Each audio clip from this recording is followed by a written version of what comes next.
So there are two different magazine hunt activities. If your student is doing writing, like sentences, they may have received a smaller piece of paper and a bag of words to use those words to create sentences, and their instructions on that page.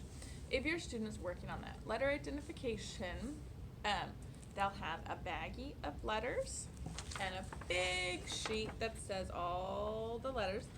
And you can fold the sheet. I don't want to crease this one, but you can crease it and decrease the amount of letters you see. If you want, you can cut the strip out and just have one at a time, so you guys can kind of do what ends up working best for your student at home. If they're able, they can. I know a couple of my learners definitely should be able to do the whole sheet together.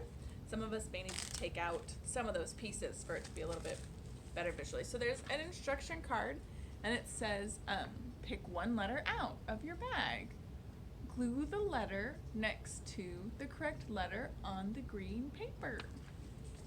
So there's a variety of fonts, and this is just kind of working on recognizing a letter, even if it doesn't look exactly the same as Miss Geyer writes it or the computer writes it every time. So here's a big E, so I'm going to match it to E and glue it down. And then here's an S. So this is something that there's a lot of letters in here.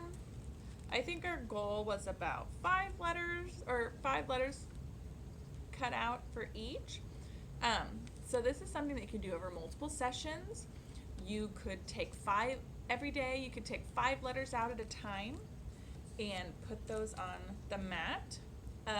If they can do it all in one sitting, that's cool too. So you can kind of really help differentiate for your kiddo based on their attention and their motivation that day. Someday they might be able to do like 20 letters, and then the next day they only want to do 5, and that's okay. So you can split it up between multiple days. You can cut it to have less on the page at a time to have to scan.